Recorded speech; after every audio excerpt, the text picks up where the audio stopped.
Siniguro ni Chris Newsom na fit at malakas ang kanyang katawan para samahan ang grupo ng Gilas sa kampanya nito laban sa New Zealand at Australia ngayong Feb 26 at March 1. Aminado naman si Justin Brownlee na mahihirapan silang muli sa dalawang bansang nabanggit, kaya dasal niya makapaglaro sila ng mas maayos kumpara sa ipinakita nila dati. At ang New Zealand, ibinandera ang pananalasa ng kanilang hanay sa grupo ng Gilas sa nakaraan nilang bakbakan. Tutukan po natin ang lahat ng yan, pero bago yan, pakisubscribe, like and share na lang muna para pareho tayong updated. Tinuldukan ni Chris Newsom ang usap-usapang papalitan siya sa hanay ng Gilas bunga ng tinamong injury sa kasagsagan ng laban sa PBA. Ayon sa kanya, masaya siyang nakabalik sa court o sa koponan ng Meralco sa EASL kasabay ng paninigurong darating siya sa practice ng pambansang koponan. Narito ang kanyang paglalahad. Tutukan natin si Chris Newsom sa report ni Ruben Terrado sa Spain. Masaya ako na nakabalik ako sa court at nakalaro muna bago ang Gilas camp. Nandun ako sa Monday ha. Masasabi kong 100% na ako pagdating ng Monday. Nagkaroon ako ng oras para makabawi at mag-recover. Excited na ako. Excited na makita ulit ang mga kapatid ko sa Gilas. Malinaw ha. Andun siya sa practice ng Gilas na magsisimula ngayong Lunes. Base sa kanyang pahayag po yan. Maswerte pa rin siya kung tutusin, di ba? Hinala kasi ng ilang basketball fans. Posibleng palitan siya ni Coach Tim dahil sa kanyang natamong injury sa PBA. Pero sa kabutihang palad mga ka-playoffs, naka-recover ng mas maaga si Chris Newsom. Anyway, para sa akin, okay yun. Kasi kahit may posibleng hugutin si Coach Tim Cone kapalit niya, mas mabuti pa rin syempre kung buong-buo sila doon. Kung walang nabago, di ba? Kasi ganun din naman yung gusto mangyari ni Coach Tim Cone eh.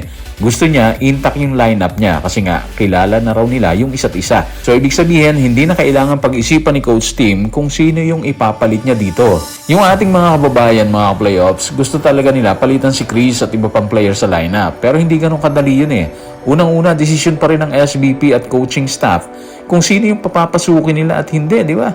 Kaya siguro mas mabuti kung solid na suporta na lang ibigay natin sa kanila.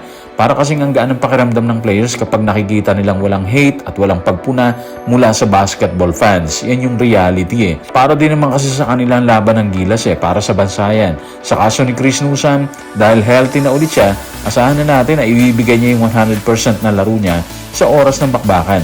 Lahat naman sila ganyan eh. Medyo hindi lang sinuswerte yung iba kasi nga kahit anong gawin nilang bato sa ring ng bola, hindi pumapasok. Habang yung kalaban parang ang dali-dali sa kanila ng basketball, di ba? Habang sigurado nang darating sa practice ng Gilas si Chris Newsom, aminado naman si Justin Brownlee na mahirap ang kinakaharap nilang laban. Sa panayam ng media matapos ang laban ng Meralco sa Ryukyu Golden Kings sa EASL, sinabi nito na matigas ang NC at Australia. Pero inaabangan umano niya ang sagupaang ito. Narito ang kanyang pahayag. Tutukan natin si Justin sa report ni Jonas Terrado na Inquirer. Siguradong mahirap to. Ang New Zealand at Australia ay dalawa sa pinakamalalakas na team sa Asia. Inaabangan ko talaga to, yung hamon. Sana mas makalaro kami ng mas maayos kumpara sa huli naming laban sa kanila. Sana makakuha kami ng panalo o kahit dalawa. Okay, so may wish si Brownlee mga playoffs. Sana daw makalaro sila ng mas maganda kumpara sa dati nilang laro. Sariwain natin yon. Nung nakaraan kasi, Bokiano naman ang Gilas sa New Zealand and of course sa Australia, sa Asia Cup po yun. Pareho nilang sinagupa yung dalawang team. Tambak sila sa Australia gaya ng dati at talo din sila sa New Zealand. Yun yung mabigat dito mga playoffs. Wala tayong momentum na masasabi kasi nga talo tayo eh. Nasa New Zealand at Australia yung momentum. Hindi naman nakapagtataka yun actually, no? Kasi minsan lang tayo nakalusot sa New Zealand. Yung Australia, matagal na tayong hindi nananalo sa kanila. So ramdam natin ang dasal ni Brownlee na maging maganda ang laro nila para makakuha tayo ng panalo. Problema dito mga playoffs, alam na ng dalawang bansa ang bread and butter ni Coach Tim Cone, yung triangle.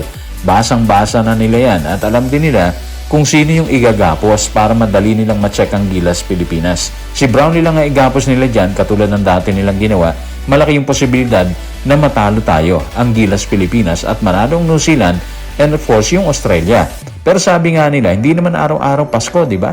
Mali natin magbago yung ihip ng hangin. Naghahanda din naman ng Gilas katulad ng New Zealand at Australia. Kaya hindi imposible na magtala sila ng panalo depende sa ipapakitang laro ng dalawang bansa. Kung minamalas ang Australia at New Zealand, tapos swerte naman tayo, yung tipong kahit tagilid ang birada natin sa loob at labas, pumapasok, may chance talaga tayo doon mga playoffs, di ba? Habang excited si Justin Brownlee sa schedule ng Gilas Pilipinas, Kapansin-pansin naman ang tila mind conditioning ng grupo ng New Zealand.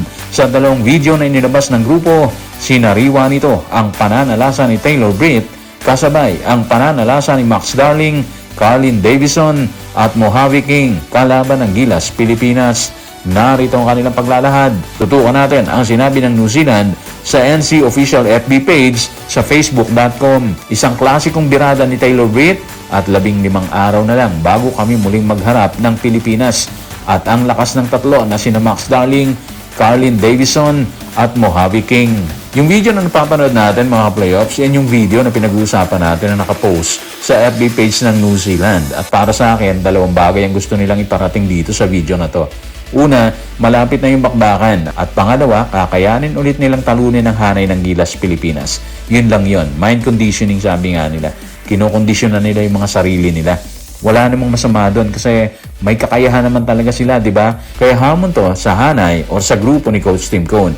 Hindi naman nakakahiyang matalo lalo na kung malakas ang kupunan katulad ng New Zealand at Australia. Pero mas mabuti siguro kung kakayanin ng grupo ni Coach Tim na pantayan ang ilalatag na hamon ng dalawang bansa sa oras ng bakbakan. Kung tutuusin naman, pareho nilang kilala ang isa't isa, di ba? Yung New Zealand, aminado na sila dyan na alam na nila ang galaw ng Gilas. Yung Australia, kahit hindi nila aminin, alam na rin nila yan. At syempre ang Pilipinas, alam na rin nila ang galaw ng dalawang bansa. Alam nila kung saan malakas at saan mahina ang New Zealand at Australia. Kaya naniniwala tayo na focus ng attention ni Coach Tim at buong hanay yung kahinaan ng dalawang matitigas na kalaban. Kung paano nila isasagawa ang plano para magtala ng isang upset ang Gilas Pilipinas, yun siguro yung abangan natin mga playoffs. Walang sinasabi si Coach Tim na kaya nilang tapusin ang dalawang bansa. Pero may plano naman sila dyan na gagawin para kalusin yung mga kalaban natin. Kaya kakailanganin nila ang suporta ng sambayan ng Pilipino. Lalo na at dito gaganapin yan sa atin, di ba? Dito sila huhugot ng lakas eh. Sa fans sila huhugot ng lakas para tapatan ng matitigas na kalabang New Zealand at Australia. Ibigay natin ang kailangan solid na suporta sa kanilang mga playoffs. So guys, maraming salamat.